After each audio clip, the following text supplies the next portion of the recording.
നാരായണായ സീതാദേവിയെ വീണ്ടെടുക്കാമെന്നു മാത്രമല്ല രാവണനെ കുലത്തോടുകൂടി വധിക്കാമെന്നുകൂടി സുഗ്രീവൻ പ്രതിജ്ഞ ചെയ്യുന്നു. സീതാദേവിയെ അപഹരിച്ചു കൊണ്ടുപോയതിനെപ്പറ്റി താൻ നേരിൽ കാണാനിടയായ സംഗതികൾ സുഗ്രീവൻ തുടർന്ന് പറയുന്നു. വ്യക്തമായ തെളിവാണ് സുഗ്രീവൻ നൽകുന്നത്. സുഗ്രീവനും 4 മന്ത്രിമാരും പർവ്വതത്തിൻ്റെ മുകളിൽ ഇരിക്കുമ്പോൾ ഒരു സുന്ദരിയെ ആകാശമാർഗേണ ഒരു രാക്ഷസൻ കൊണ്ടുപോകുന്ന കാഴ്ച കാണാൻ ഇടയായി. ആ സുന്ദരി ദീനയായി രാമരാമ എന്ന് വിലപിച്ച് തന്നെ രക്ഷിക്കണമെന്ന് മുറവിളിയിടുന്നത് കേട്ടു. ഉത്തമയായ ആ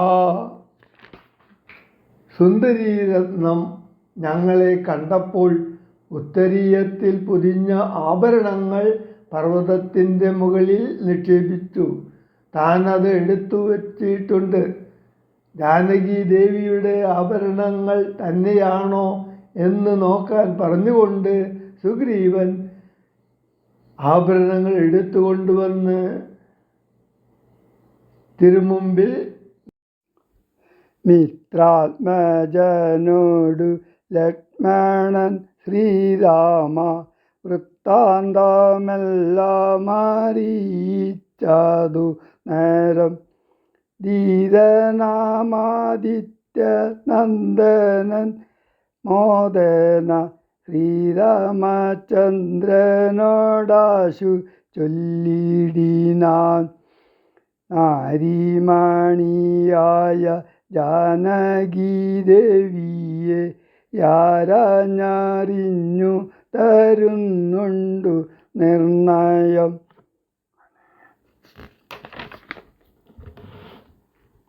ശത്രുവിനാശനത്തിനടിയനൊരു മിത്രമായി വേല ചെയ്യാം തവാജ്ഞാവശാൽ. ഏതുമിതു നിരൂപിച്ചു ഖേദിക്കരുതാദികളൊക്കെ അകറ്റുവൻ നിർണയം. രാവണൻ തന്നെ സകൂലം വാദം ചെയ്തു ദേവിയെയും കൊണ്ടു പോരുന്നതുണ്ടു ഞാൻ.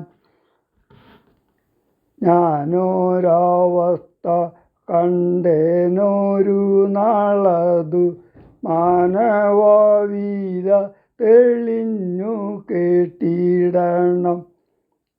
മന്ത്രിമാർ 4 പേരും ഞാനുമായ ജലാന്തേ വസിക്കുന്ന കാലമൊരു പുഷ്കരാനത്രയായൊരു തരുണിയെ പുഷ്കരമാർഗേണ കൊണ്ടുപോയാനൊരു രക്ഷോവരനതു നേരമാ സുന്ദരി രക്ഷിപ്പതിന്നാരു ഇല്ലാഞ്ഞു ദീനയായി. രാമ രാമേതി മുറയിടുന്നോൾ തവ ഭാമിനി തന്നെയവളെന്നതേ വരൂ. ഉത്തമയാമവൾ ഞങ്ങളെ പർവ്വതേന്ദ്രോത്തമാങ്കെ കണ്ട നേരം പരവശാൽ ഉത്തരീയത്തിൽ പൊതിഞ്ഞാഭരണങ്ങൾ അദ്രീശ്വരോപരി നിക്ഷേപണം ചെയ്താൾ. ഞാനതു കണ്ടിങ്ങെടുത്തു സൂക്ഷിച്ചു വച്ചേനതു കാണണമെങ്കിലോ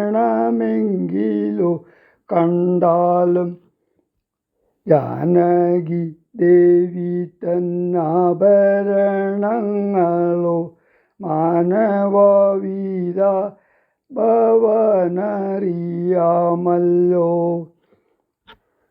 എന്നു പറഞ്ഞതെടുത്തു കൊണ്ടുവന്നു മന്നവൻ തൻ തിരുമുമ്പിൽ വെച്ചിടിനാൻ.